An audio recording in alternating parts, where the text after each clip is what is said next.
ফেব্রুয়ারিতে নির্বাচনের পথে বাধা দেখছে না বিএনপি। সরকারকে পদক্ষেপ নেওয়ার আহ্বান। জুলাই সনদের ভিত্তিতে রাষ্ট্র গঠনে সব দলকে পাশে চান নেতারা। মাইলস্টোন ট্র্যাজেডিতে নিহত অষ্টম শ্রেণীর ছাত্রী সহ দুজনের কবরে শ্রদ্ধা নিবেদন বিমান বাহিনীর। পরিবারকে সমবেদনা জ্ঞাপন, সব ধরনের সহায়তার আশ্বাস।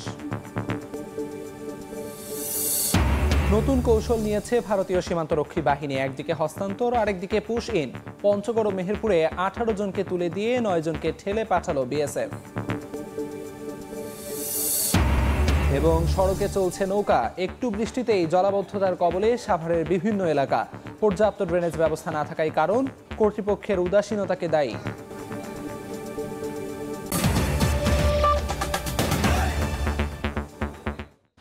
বাংলা সময়ের সঙ্গে আছি আমি আমিরুল ইসলাম আলিফ। ফেব্রুয়ারিতে জাতীয় নির্বাচনের পথে কোনো বাধা দেখছে না বিএনপি। ভোটের বিষয়ে সরকারকে পদক্ষেপ নেওয়ার আহ্বান জানিয়েছেন দলটির নেতারা। ঐকমত্য কমিশনের সব প্রক্রিয়ায় সহযোগিতার কথা জানিয়ে জুলাই সনদের ভিত্তিতে রাষ্ট্র গঠন প্রক্রিয়ায় সব দলের ঐক্যবদ্ধ থাকার আশা প্রকাশ করেন বিএনপি নেতারা। রাজনৈতিক দলগুলোর মধ্যে ঐক্যমত্যের ভিত্তিতে জুলাই সনদ প্রস্তুত করতে শেষ মুহূর্তে কাজ করে যাচ্ছে জাতীয় ঐক্যমত্য কমিশন। তবে সব দলের সঙ্গে 2 দফায় 67টি বৈঠকের পরও এখনও চূড়ান্ত হয়নি সনদ। যদিও দ্রুততা প্রকাশের জন্য ইতোমধ্যে সনদের খসড়া করেছে কমিশন। বিএনপি বলছে প্রায় সব প্রতিশ্রুতিতে একমত তারা। দলটির স্থায়ী কমিটির সদস্য সালাউদ্দিন আহমদ প্রত্যাশা করেন জুলাই সনদের ভিত্তিতে রাষ্ট্র গঠন প্রক্রিয়ায় একমত হবে রাজনৈতিক দলগুলো। আমরা 826টি মোট প্রস্তাবের মধ্যে 51টি বাদে 51 বাদে বাকি সবগুলোতে একমত হয়েছি। 115টি প্রস্তাব আছে, সেখানে আমরা বিভিন্ন মতামত এবং আমাদের ভিন্ন মত সহ ওখানে একমত হয়েছি।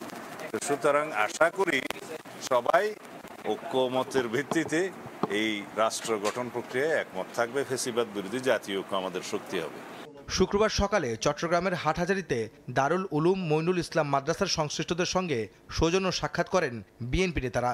এ সময় রাজনৈতিক ও সামাজিক বিষয় ছাড়াও নানা বিষয়ে আলোচনা করেন তারা। পরে গণমাধ্যমে দলটির স্থায়ী কমিটির আরেক সদস্য নজরুল ইসলাম খান বলেন, ফেব্রুয়ারিতে নির্বাচন হতে কোনো বাধা দেখছে না বিএনপি। ফেব্রুয়ারিতে নির্বাচন হওয়ার পথে কোনো বাধা দেখছি না।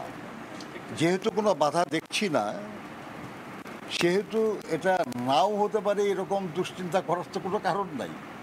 আমরা অপেক্ষা করছি যে শিগগিরই সরকার এই ব্যাপারে তাদের বক্তব্য, সুস্পষ্ট বক্তব্য নিয়ে আসবেন এবং নির্বাচন কমিশনকে সেই অনুযায়ী পরামর্শ দেবেন। এর আগে মাওলানা শাহ আহমদ শফির কবর জিয়ারত করেন বিএনপির নীতি নির্ধারণী ফোরামের এই 2 নেতা। আহমেদ সালেহীন, সময় সংবাদ, চট্টগ্রাম। জুলাই গণ অভ্যুত্থানে শহীদদের স্মরণে রাজধানীর উত্তরার আজমপুরে সমাবেশ করছে ঢাকা মহানগর উত্তর বিএনপি। সেখানে প্রধান অতিথি হিসেবে বক্তব্য দিচ্ছেন বিএনপি মহাসচিব মির্জা ফখরুল ইসলাম আলমগীর। সরাসরি চলে যাচ্ছি সেখানে। বছরের মধ্যে হাততালি দিয়ে এটা ভুলে যাবেন না প্লিজ। মনের মধ্যে একটু আবেগ আনেন, কষ্ট আনেন। এই যারা প্রাণ দিল আমাদের জন্য, আপনার বাংলাদেশের জন্য, আপনার বাংলাদেশকে একটা সুখী সুন্দর ভবিষ্যৎ করে তোলার জন্য, তাদের কথা একবার ভালো করে মনে করেন। এই বোধটা যদি আপনার ভিতরে না আসে, এই অনুভূতি যদি না আসে, তাহলে তো আপনি এই দেশের জন্য কিছু করতে পারবেন না। আর কি যতদিন স্লোগান দেন আর চিৎকার করেন আর পোস্টার লাগান, কোনো লাভ হবে না। একে বদলাতে হবে, এই দেশকে বদলাতে হবে। আমাদের যে সমস্ত শাসকেরা, আওয়ামী ফ্যাসিস্টেরা, হাসিনারা, যা আমাদের দেশকে ধ্বংস করেছে, তাদের প্রতি ঘৃণা তৈরি করে। তারা যেন কোনোদিন ফিরে আসতে না পারে, হাসিনা যেন ফিরে না আসে আর আমার ছেলেদেরকে হত্যা করতে না পারে, সেই ব্যবস্থা তৈরি করতে হবে। সেই জন্য বলছি, ওই যে আপনারা খালি স্লোগান আর হাততালি দেন, এটা পুরনো ব্যাপার। এখন তা দেখতে চায় না মানুষ। মানুষ দেখতে চায় যে আপনারা সঠিক কাজটা করছেন। মানুষ দেখতে চায় যে আপনারা বাংলাদেশের ভালো কিছুর জন্য আপনারা কাজ করছেন। বিশেষ করে তরুণ ছেলেদেরকে বলবো, তোমরাই তো লড়াইটা করেছো, তোমরাই তো 5 তারিখে উত্তর হাজার হাজার লাখো মানুষ ছেলে একসাথে বের হয়েছ, গুলি হয়েছে, গুলির মুখে দাঁড়িয়েছ, দাঁড়াওনি? দাঁড়িয়েছ তোমরা কে? তাহলে সেই বোধটাকে নিয়ে আসো যে আমাদেরকে এখন নতুন একটা বাংলাদেশ তৈরি করতে হবে। বারবার যে কথা আমাদের ভারপ্রাপ্ত চেয়ারম্যান তারেক রহমান সাহেব বলছেন যে আমাদের একটা নতুন বাংলাদেশ তৈরি করতে হবে। বারবার যে কথা আমাদের দেশনেত্রী বেগম খালেদা জিয়া বলেছিলেন যে ভিশন 2030 দিয়ে যে বাংলাদেশে একটা রেইনবো স্টেট তৈরি করতে হবে। আমাদের যিনি প্রতিষ্ঠাতা দলের শহীদ প্রেসিডেন্ট জিয়াউর রহমান, যাকে হত্যা করা হয়েছিল, যিনি শহীদ হয়েছেন, তিনিও সেই স্বাধীনতার যুদ্ধের ঘোষণা দিয়ে, ভাই প্লিজ এই যে একটু চুপ করে থাকেন, একটু স্বাধীনতা যুদ্ধের ঘোষণা দিয়ে গোটা মানুষকে অনুপ্রাণিত করেছিল যুদ্ধ করার জন্য, একটা স্বাধীন দেশ তৈরি করার জন্য। আজকে খুব কষ্ট হয়, আমার অনেক বয়স হয়েছে, বহুবার আপনাদের এখানে এসেছি, আমি এখানেই থাকতে আপনারা সবাই জানেন। খুব কষ্ট হয় যখন দেখি যে আমাদের এই ছেলেদের এত আত্মত্যাগ, আমাদের এই মানুষের এত আত্মত্যাগ, আমাদের মেহনতি মানুষের এই আত্মত্যাগ, তার বিনিময়ে দেশে এখন একটা অস্থিরতা দেখতে পাই, তখন কষ্ট হয়। আমরা তো সবাই চেয়েছিলাম, চাই, এখনো চাই, এই মুহূর্তে চাই যে আমরা একটা সবাই মিলে একটা চমৎকার সুন্দর বাংলাদেশ গড়ে তুলব। বন্ধুগণ, সেই লক্ষ্যে আমাদের সবাইকে কাজ করতে হবে। সেই জন্যই বলছি যে শুধু হাততালি দিলে আর পোস্টার নিয়ে ঘুরলে আর ভাইয়ের নামে স্লোগান দিলে কিন্তু কাজ হবে না। ভালো করে চারদিকে তাকিয়ে দেখেন, মানুষেরা কি কথা বলছে তার দিকে তাকান, মানুষেরা কি চায় সেটা বোঝার চেষ্টা করেন। অন্য কিছু। জুলাই শহীদদের স্মরণে উত্তরায় সমাবেশে বক্তব্য রাখছেন বিএনপি মহাসচিব মির্জা ফখরুল ইসলাম আলমগীর। সরাসরি যুক্ত ছিলাম সেখানে। যারা পিআর পদ্ধতি নিয়ে কথা বলছে, নির্বাচন নিয়ে তাদের ষড়যন্ত্র রয়েছে। পিআর পদ্ধতি বিএনপি মেনে নেবে না বলে জানিয়েছেন বিএনপির কেন্দ্রীয় প্রচার সম্পাদক সুলতান সালাউদ্দিন টুকু। দুপুরে টাঙ্গাইল সদরে এক অনুষ্ঠানে প্রধান অতিথির বক্তব্যে কথা বলেন তিনি। পিআর পদ্ধতি না, ওয়েস্ট ম্যানেজমেন্ট যে পদ্ধতি, আমাদের যে গতানুগতিক যে পদ্ধতি রয়েছে, মানুষ যেটিতে অভ্যস্ত, যেই এলাকার নেতা ওই এলাকার লোকজন তাকে ভোট দিয়ে নির্বাচিত করবে, এটাই স্বাভাবিক নিয়ম। এই সময় যারা নিয়মের ব্যত্যয়ের কথা বলে, তাদের মধ্যে নির্বাচন নিয়ে তাদের একটি ষড়যন্ত্র রয়েছে। নির্বাচন বিলম্বিত করার জন্য এই দেশের মানুষ তার ভোটের অধিকার চায়।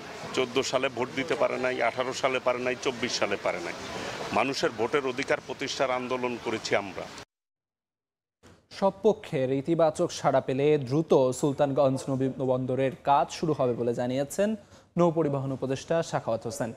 দুপুরে রাজশাহীর গোদাগাড়িতে সুলতানগঞ্জ নদী বন্দর ও পোর্ট অব প্রোটোকল পরিদর্শনে যান তিনি। পরে স্থানীয়দের সঙ্গে মতবিনিময় শেষে সাংবাদিকদের সঙ্গে কথা বলেন নৌ উপদেষ্টা। এ সময় তিনি জানান, নৌবন্দরের কার্যক্রম শুরু করার জন্য এনবিআর এর অনুমোদন সহ অবকাঠামো উন্নয়ন ও রাস্তাঘাট প্রয়োজন। বিএসএফ এর নতুন কৌশল। পঞ্চগড় ও মেহেরপুর সীমান্তে এক বাংলাদেশি তরুণী সহ 18 জনকে বিজিবির কাছে হস্তান্তরের পাশাপাশি পুশ ইন করল 9 জনকে। বৃহস্পতিবার রাতে বাংলাবান্ধা সীমান্ত দিয়ে এক তরুণীকে হস্তান্তর এবং 9 জনের পুশ ইনের বিষয়টি নিশ্চিত করে বিজিবি। এর আগে শিলিগুড়িতে ওই তরুণীকে আটকের পর কোম্পানি কমান্ডার পর্যায়ে সৌজন্য বৈঠক হয়। একই সময় পুশ ইন করা হয় একই পরিবারের 4 জন সহ 9 জনকে। তাদের আটক করে তেঁতুলিয়া মডেল থানা পুলিশের কাছে হস্তান্তর করেছে বিজিবি। এদিকে মেহেরপুরের মুজিবনগর সীমান্তে 17 বাংলাদেশিকে বিজিবির কাছে হস্তান্তর করেছে বিএসএফ। তাদের বাড়ি বাগেরহাট, খুলনা, যশোর ও কুড়িগ্রাম জেলায়। মাইলস্টোন ট্র্যাজেডিতে নিহত 8ম শ্রেণীর ছাত্রী মাহিয়া সহ 2 জনের কবরে শ্রদ্ধা নিবেদন করলেন বিমান বাহিনীর সদস্যরা। পরিবারকে সমবেদনা জ্ঞাপন করে সব ধরনের সহায়তার আশ্বাস দেন তারা। মাইলস্টোনে বিমান দুর্ঘটনায় নিহত 13 বছরের মাহিয়া তাসনিম মায়াকে হারিয়ে দিশেহারা মা সহ স্বজনেরা অগ্নিদগ্ধ হয়ে হাসপাতালে চিকিৎসাধীন অবস্থায় গত 24 জুলাই মৃত্যু হয় 8ম শ্রেণীর ছাত্রী মায়ার। মেহেরপুরের মুজিবনগরের জয়পুর গ্রামের নানার বাড়ির গ্রামের কবরস্থানে দাফন করা হয় মায়াকে। শুক্রবার দুপুরে মায়ার সমাধিতে শ্রদ্ধা নিবেদন করতে সেখানে যান বিমান বাহিনীর সদস্যরা। এ সময় মায়ার নানার বাড়িতে শোকার্ত পরিবারের সদস্যদের প্রতি সমবেদনা জানান তারা। পরে বিমান বাহিনী প্রধানের প্রতিনিধি হিসেবে উইং কমান্ডার রেহানা ও স্কোয়াড্রন লিডার ইখতিয়ার হোসেন সহ অন্যান্য সদস্যরা ফুল দিয়ে শ্রদ্ধা জানিয়ে মাহিয়া তাসনিম মায়ার কবর জিয়ারত করেন। এ সময় মাহিয়ার পরিবারকে সহযোগিতার জন্য পাশে থাকার আশ্বাস দেয় স্থানীয় প্রশাসন। আপনাদের কাছে একটাই অনুরোধ, আমার মাহিয়ার জন্য দোয়া করেন, সে যেন বেহেশতবাসী হয়। ভবিষ্যতে তাদের যে কোনো প্রয়োজনে আমাদের উপজেলা প্রশাসন সকল ধরনের সহযোগিতা করার জন্য প্রস্তুত আছে। মাইলস্টোন ট্র্যাজেডিতে নিহত আরও একজন কুষ্টিয়ার দৌলতপুরের গৃহবধূ রজনী ইসলাম। 2 সন্তানকে স্কুল ছুটির পর আনতে গিয়ে নিজেই চিরতরে বিদায় নিয়েছেন পৃথিবী থেকে। রজনী ইসলামের কবরেও শ্রদ্ধা নিবেদন করতে তার গ্রামের বাড়ি যান বিমান বাহিনীর কর্মকর্তারা। তার কবরে ফাতেহা পাঠ এবং দোয়া করা হয়। এর আগে বিমান বাহিনীর কর্মকর্তারা নিহত রজনী ইসলামের পরিবারের সদস্যদের সঙ্গে কথা বলেন। চন্দ্র বিশ্বাস, ববি, সময় সংবাদ। গেছে বেশ কয়েকটি সড়ক, বাড়ি ও দোকানে পানি ঢুকে পড়ায় দুর্ভোগে স্থানীয়রা। সড়ক ডুবে যাওয়ায় গন্তব্যে যেতে অনেকেই ভাড়া করছেন নৌকা। গত কয়েকদিনের বৃষ্টিতে সাভারের সাধু মার্কেট, হাসান কলোনি, পুরাতন ইপিজেড সহ বিভিন্ন এলাকায় জলজট দেখা গেছে। বসতঘর, শিক্ষা প্রতিষ্ঠান ও ব্যবসা প্রতিষ্ঠানে পানি ওঠায় ভোগান্তি চরমে পৌঁছেছে। স্থানীয়দের অভিযোগ, পর্যাপ্ত ড্রেনেজ ব্যবস্থার অভাব, পানি নিষ্কাশনের ব্যবস্থা না থাকা এবং জলাশয়গুলো ভরাট হয়ে যাওয়ায় এমন দুর্ভোগ। এজন্য কর্তৃপক্ষের উদাসীনতাকে দায়ী করেন তারা।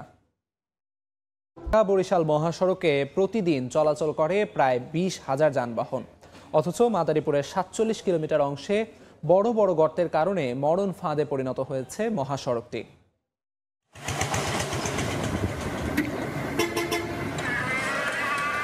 হেলে দুলে চলছে যানবাহন।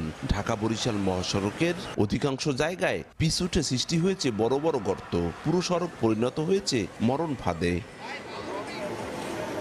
ফরিদপুরের ভাঙ্গা থেকে কালকিনির ভুরুঘাটা এই 47 কিলোমিটার সড়ক মাদারীপুর সড়ক বিভাগের আওতায়। সড়কের বেহাল দশায় ধীর গতিতে চলাচল করে গাড়ি। এতে একদিকে লাগছে বেশি সময়, অন্যদিকে ক্ষতি হচ্ছে যানবাহনের। গুরুত্বপূর্ণ এই সড়কের খানাখন্দে প্রতিদিনই ঘটছে ছোট বড় দুর্ঘটনা, বাড়ছে প্রাণহানি। ভাঙ্গা থেকে বরিশাল পর্যন্ত প্রায় সব রাস্তায় ভাঙ্গা। যেমন ভাঙ্গা মানে ভাঙ্গা যে নাম, এই নামের সাথে রাস্তারও মিল আছে। রাস্তার অবস্থা খুবই খারাপ, গাড়ি ঘোড়া চালাইতে পারি না ঠিক মতো। বরিশাল বিভাগের 6 জেলা ও মাদারীপুর, শরীয়তপুর, গোপালগঞ্জ সহ দক্ষিণ পশ্চিমাঞ্চলের যাত্রীরা ঢাকা বরিশাল মহাসড়ক দিয়ে যাতায়াত করেন। প্রতিদিন ছোট বড় প্রায় 20,000 যানবাহন এই মহাসড়কে চলাচল করে। বছরে লাখ লাখ টাকা সড়ক সংস্কারে ব্যয় করা হলেও বেশি দিন টিকছে না। নিম্নমানের সামগ্রী ব্যবহার করায় এমন পরিস্থিতি তৈরি হয়েছে বলে অভিযোগ উঠেছে। রাস্তা জঘন্য খারাপ, রাস্তাঘাট জঘন্য ভাঙাচোরা, গাড়ি পাত্তি ভাঙা যায়, চাক্কা পড়ে যায়, স্পিয়ার ভাঙাচোরার মাঝে আমাদের যে টাইমের একটা মেকআপ দেখা যায়, অফিস টাইমে ধরাইতে পারতাছি না। প্রাথমিক পর্যায়ে নিজস্ব অর্থায়নে ইট, সুরকি আর বালু দিয়ে ঝুঁকিপূর্ণ স্থান মেরামত করা হচ্ছে বলে জানায় সড়ক বিভাগ। এই সড়কটাকে 6 লেনে উন্নীত করা, সেটার জন্য আমাদের ল্যান্ড একুইজিশনের কাজ শেষ। ইউটিলিটি শিফটিং এর জন্য আমরা কাজ অনেকখানি এগিয়ে গিয়েছে। সোর্স অফ ফান্ডিং এর ইস্যুটা ক্লারিফাই হলেই আমরা ইনশাল্লাহ এই কাজটা আমরা শুরু করতে পারবো। সবশেষ গত সোমবার রাতে মহাসড়কের বরুইতলা এলাকায় যাত্রীবাহী বাস খাদে পড়ে চালক নিহত ও আহত হন অন্তত 15 জন। পদ্মা সেতু চালুর পর ঢাকা বরিশাল মহাসড়কে যানবাহনের চাপ বেড়েছে কয়েক গুণ। সেই হিসেবে ঢাকা বরিশাল মহাসড়কের কোনো উন্নয়নই হয়নি। বিভিন্ন স্থানে খানাখন্দকে প্রতি মুহূর্তে বাড়ছে আতঙ্ক আর বাড়ছে ঝুঁকি। সঞ্জয় কর্মকার, অভিজিৎ, সময় সংবাদ, মাদারীপুর। বরিশালের স্বেচ্ছাসেবক দলের সাবেক নেতা হত্যাকাণ্ডে জিজ্ঞাসাবাদের জন্য 5 জনকে থানা হেফাজতে নেওয়া হয়েছে। বৃহস্পতিবার সন্ধ্যায় বিল্লাবাড়ি এলাকায় অর্ধশতাধিক মানুষ প্রথমে পিটিয়ে পরে কুপিয়ে হত্যা করে মহানগর স্বেচ্ছাসেবক দলের সাবেক যুগ্ম সাধারণ সম্পাদক লিটনকে। এ ঘটনায় এলাকায় থমথমে পরিবেশ বিরাজ করছে। পরিস্থিতি নিয়ন্ত্রণে এলাকায় বাড়তি পুলিশ মোতায়েন রয়েছে। পুলিশ জানায়, পারিবারিক বিরোধের জেরে লিটনের প্রতিপক্ষ হামলা চালিয়েছে। নাটোরের গুরুদাসপুর ডিজে পার্টিতে যাওয়ার সময় 57 কিশোরকে আটক করা হয়েছে। সেনাবাহিনী জানায়, একদল কিশোর উপজেলার ধানাইদহ এলাকা থেকে মিনি ট্রাকে করে বিলশা এলাকায় নৌকায় করে ডিজে পার্টি করার জন্য যাচ্ছিল। পথে খুবজিপুর এলাকায় সেনাবাহিনীর একটি টহল টিম তাদের আটক করে। এ সময় 12 জন কিশোরের কাছ থেকে 4 লিটার বাংলা মদ, 1 লিটার ভদকা, 300 গ্রাম গাঁজা জব্দ করা হয়। বাংলার সময়। কিশোরগঞ্জে ভাড়া না দিয়ে জোরপূর্বক এক প্রবাসীর বাসা দখলের অভিযোগ উঠেছে যুবলীগ নেতা ও তার পরিবারের বিরুদ্ধে। সকালে শহরের পাবলিক লাইব্রেরির হলরুমে এ বিষয়ে সংবাদ সম্মেলন করেন বাড়ির মালিক রিমা আক্তার।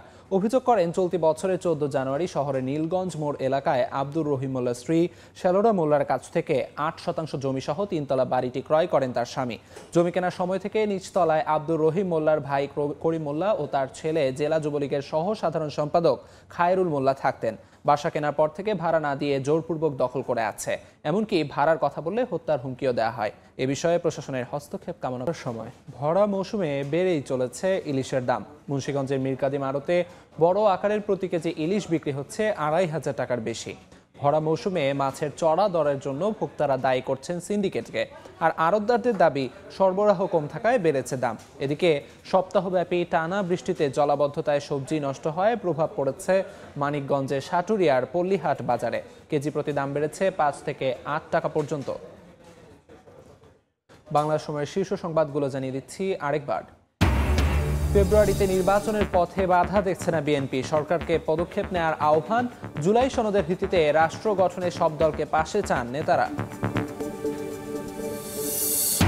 মাইলস্টোন ট্র্যাজেডিতে নিহত 8ম শ্রেণীর ছাত্রী সহ 2 জনের কবরে শ্রদ্ধা নিবেদন বিমান বাহিনীর।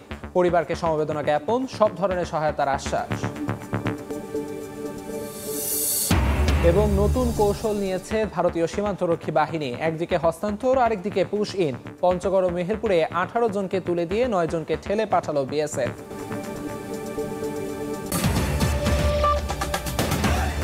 এই ছিল বাংলার সময়। সঙ্গে থাকুন সময়।